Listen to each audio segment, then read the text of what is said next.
Matthew 23, verses 1 to 12. Then Jesus said to the crowds and to his disciples, "The scribes and the Pharisees sit on Moses' seat. So practice and observe whatever they tell you, but not what they do.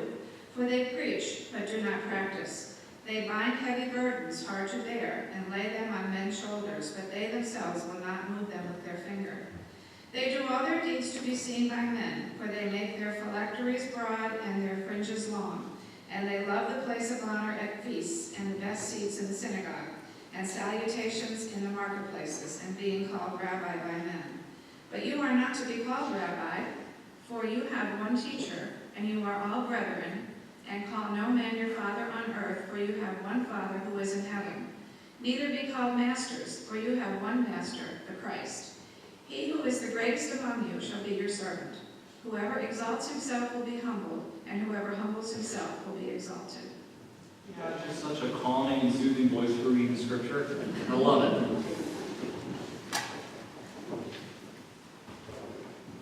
Well, good morning, brothers and sisters. Good morning. Saved people serve people. Does that make sense? Saved people serve people.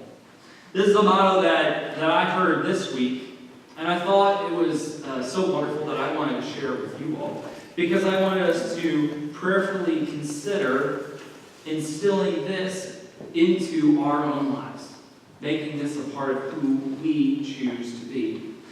It is something that seems like a no-brainer for us, yet so often it is easy for us to get distracted by the things that we do in our lives, by the things of this world, that it becomes difficult for us to listen to, hear, know, and follow God's call.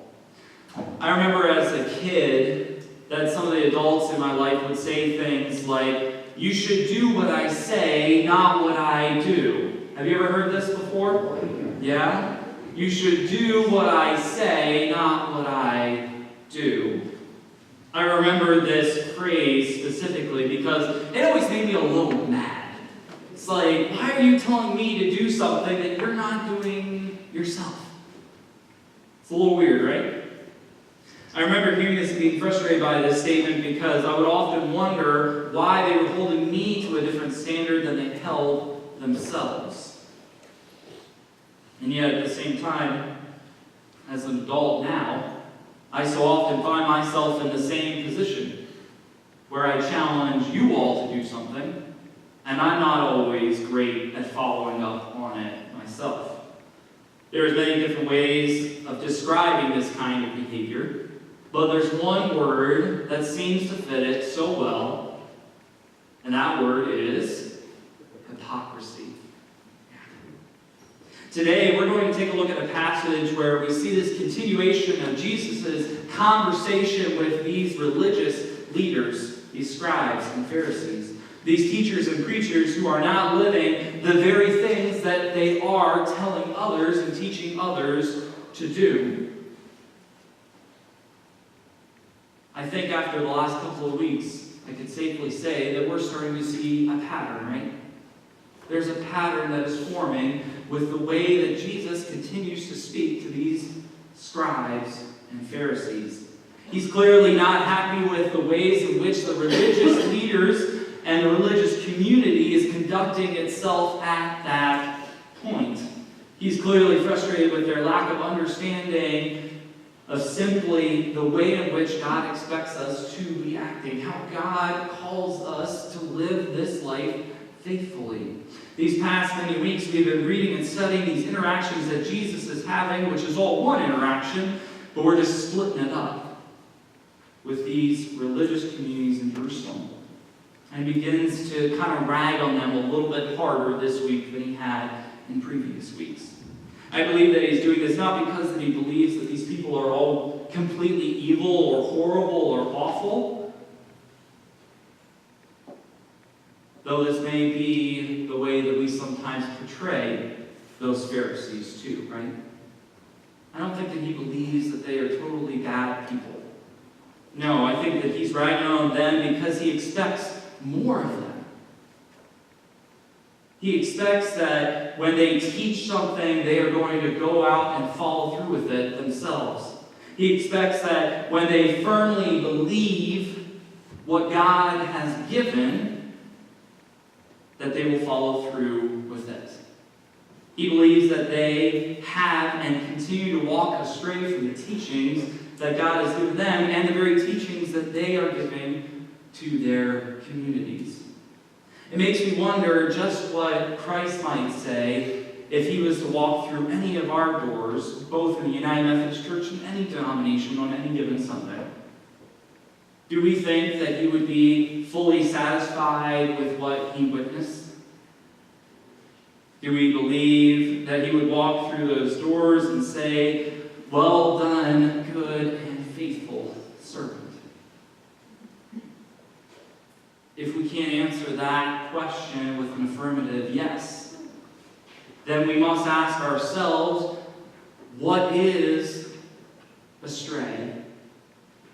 And what do we need to address in order to move more into that image which Christ has given for us? What do we need to change in order that we may be a better representation of that city on a hill? For those of us that have always been a part of a strong liturgical church, a liturgical denomination, there are many things that we tend to get distracted from. So let me just list off a few of them for you that I wrote down today. The first one would be the colors that we put on the altar during different seasons, because we change these colors, right? Periodically throughout the year. And we got to make sure we have it on there the right Sunday, right? Because otherwise worship couldn't go on, right? Maybe it's the pastor isn't wearing the right clothing. Maybe it's the pastor hasn't said the right words. Or maybe it's the pastors who care too much about the titles that they have instead of the ministry that they're called to do. How often do you think future pastors and young clergy spend debating what their churches should call them when they're in ministry? How often do you think we do this? Well, I'll tell you, we do it pretty frequently, actually. In fact, as you are in seminary, you often have conversations around, well, should I tell them just call me by my first name? Or should I say, oh, you have to call me Reverend? Or, oh, no, I think pastor is a better title. Some pastors even go and get a doctorate, and then that adds a whole other layer to it as well. We often discuss how we are to take on that cloak, how we are to take on this identity as a clergy member in our church. And sometimes I think it's okay, but the question for us today is, what are the things that we think too much about, we spend too much time on, that might get in the way of God moving in this world? What are the things that we think too much about that may hold our ministries back? Alan Green, the Presbyterian minister, had this to say on our passage today. He said, when we look at our gospel lesson for today, it is far too easy to come away from it with the idea that the Jewish scribes and the Pharisees were the ultimate hypocrites. They didn't even practice what they preached. What to do, but to do that would be to miss the fact that one of the most dangerous temptations for all of us is to use religious words to make ourselves think that we have it all down, that we got it all right. When in reality, our lives don't come anywhere near matching what we say. It's a temptation of talking the talk without walking the walk. If you doubt that we still face that temptation today, think about the Christian leaders who have been found guilty for many different things, where they talk the talk without walking the walk. For some, the difference with all those religious words, when it comes to taking out a little portion of those millions of dollars that their church may bring in for themselves. What difference did the words make when it came to abusing the children that were in their congregation? What difference did the words make when it came to using parishioners to indulge their own fantasies and desires? And of course, these temptations are not just for clergy, but they apply to all of us. And there's many other temptations out there that we struggle with too. It seems that the biggest image problems that we have, is that we want to make sure that we say all the good things, but we don't really care too much about doing the good things. When we look at it, all the ways that Jesus had criticized these Jewish leaders of his day, it seems that the common thread may be one of an inflated ego. In all the ways that he pointed out their hypocrisy, it seems that where they were going astray was that they used their religious message for their own egos, to stroke themselves and make themselves feel important or more valuable. The truth of the matter is, whether we know it or not, whether we are even aware of it or not, religion has and will always be susceptible to being corrupted into just another way for us to feed that unhealthy pride that lurks in the corners of our insecurities. You know, that pride that tempts us to try to make ourselves look more important or more moral or simply better than others. It's the other side of temptation to brand others as sinners so that we can be the righteous. I want you to hear these words again and pay close attention to them. The truth of the matter is, whether we know it or not, whether we are even aware of it or not, religion has always been incredibly susceptible to being corrupted into just another way for us to feed that unhealthy pride that lurks in the corners of our own insecurities.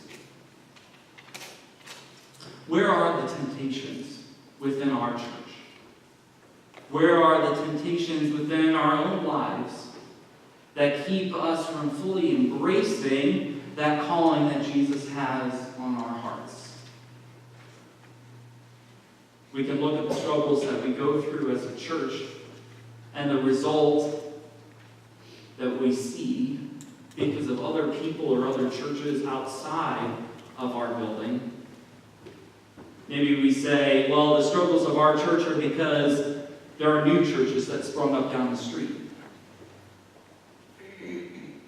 But this ignores a very real fact that if you look at the statistics for this surrounding area in our community, nearly 70% of this community directly outside our doors has no strong affiliation with any religious group. That's a lot of ground for religious communities to be in. We don't have to worry about what other people are or aren't doing. We only have to worry about ourselves. There's fertile ground outside of our doors if we're willing to embrace the calling that Christ has placed on our hearts. To be the light in the world and to make disciples of Jesus Christ for the transformation of that world. The struggle that we come to face is the temptation to do things the way we've always done them. The temptation to remain focused on what we think is right, whether or not we're missing opportunities to be in relationship with others. We're living in a time where the church often does take second or third place to other things in people's lives. Sometimes it takes second or third place in our own lives. We're living in a time where the church does not take a priority. And honestly, I think that it's a reflection of our leadership not always being where it needs to be. I'll tell you, the one great thing that we have right now is we have an awesome bishop who sets a wonderful vision for our conference here in Susquehanna Annual Conference and gives us the energy that we need to move forward. His name is Jeremiah Parker. I wish that I could be as energetic and awesome as him, but that's just not my personality. And I do my best to aspire to be like him, but I'm not always there. And so I understand the difficulty with being that way, if you are too. Jesus understands the struggles of the religious elites of his time, but he also understands the struggles of the church today. We cannot worry about the ways in which other people are choosing to live. All we can do is think about how we can improve in our own lives, in our own faith walk. We need to stop worrying about how the world is acting and worry about how we are instead responding to that world. We need to seek accountability with one another, and we don't need to become focused more on the unimportant, yet remain focused on the gospel message that Jesus gave everything up for. This world is in need of good news. And if we continue as a denomination or as a faith to hold on to those things that turn others off, or give into the temptation to worry about how we are going to experience our faith, or what our appearance may be, then it's going to be extremely challenging for the church going into the years and the decades ahead to thrive. The other thing that is required as well is for the whole church to be engaged. Here in this church, we have awesome lay leadership that do a ton of work every single week. There are a few people in this church that I think are here almost every day doing different things, whether it be for our kids' programs, whether it be just turning on lights or fixing things that are broken in the church, or whatever it may be. There are people here every single day, every single week, and I am eternally grateful for them, because it would be hard to be here in this big building all by myself. We can't continue to rely on the few to do everything for the church, because we're all family, and families come to help each other. There's a temptation to be idle, and that temptation is almost as destructive as the temptation to empower one's own ego. It's important for us that when we are leaving this place, that we pray and ask for an understanding of what our calling is. Because we're all called to be priests in this holy ministry, in one shape, or one way, or one form. And so maybe your calling is to be our hands and feet outside these doors. Or maybe your calling is to support directly what's happening inside this building too. We need the church, not just us, but the whole denomination, to leave this place, leave our doors, and go and be the church in the world. The church needs to be the hands and feet of Jesus, more so than we've ever been. We come and worship and we pray together, and that's awesome. Because you need to be refueled to do this ministry. Otherwise, you'll burn out. But we need to be the answer to those prayers as well.